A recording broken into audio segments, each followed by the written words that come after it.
ओम। राहुल की डाक कांवड़। स्थान सुल्तानगंज, बिहार। बाबा बैद्यनाथ धाम, देवघर, झारखंड।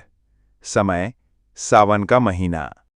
राहुल एक 22 साल का लड़का था, गांव का सीधा साधा लड़का। उसके पिता किसान थे और मां बीमार। डॉक्टरों ने कहा था कि मां की बीमारी गंभीर है और चमत्कार ही कुछ कर सकता है।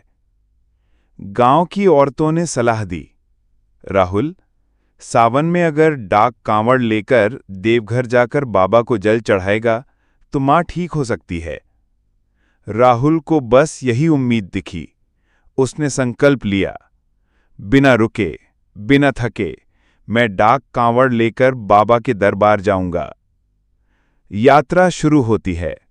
सुल्तानगंज से गंगा जल लिया और लाल झंडा लगाकर दौड़ना शुरू किया। साथ में कोई नहीं था, सिर्फ एक मन की आवाज, जय बम भोले। गर्मी, पसीना, छाले, लेकिन राहुल नहीं रुका। रास्ते में लोगों ने पूछा, अकेले जा रहा है? ये डाक कांवड़ आसाम नहीं होती बेटा। राहुल मुस्कुराया, मां के लिए बाबा कुछ भी करा सकते हैं मुझसे। प्रकृति की परीक्षा। रात के करीब 1 बजे अचानक तेज बारिश शुरू हो गई। अंधेरा, कीचड़ और सड़क पर कोई नहीं। राहुल की चप्पल फिसली, घुटना छिल गया, लेकिन उसने जल नहीं रखा। उसने अपनी धोती का एक कोना फाड़ा, घुटने पर बांधा और फिर से दौड़ पड़ा। आखिरी पड़ाव। देवघर अब करीब था, लेकिन शरीर टूट चुका था। तेज बुखार चढ़ गया। राहुल गिरा और वहीं जमीन पर बैठ गया। तभी एक वृद्ध बाबा आए।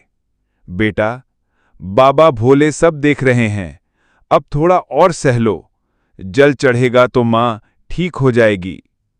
राहुल फिर से खड़ा हुआ, जैसे उसमें कोई दिव्य ऊर्जा भर गई हो। शिव मंदिर में जलाभिषेक।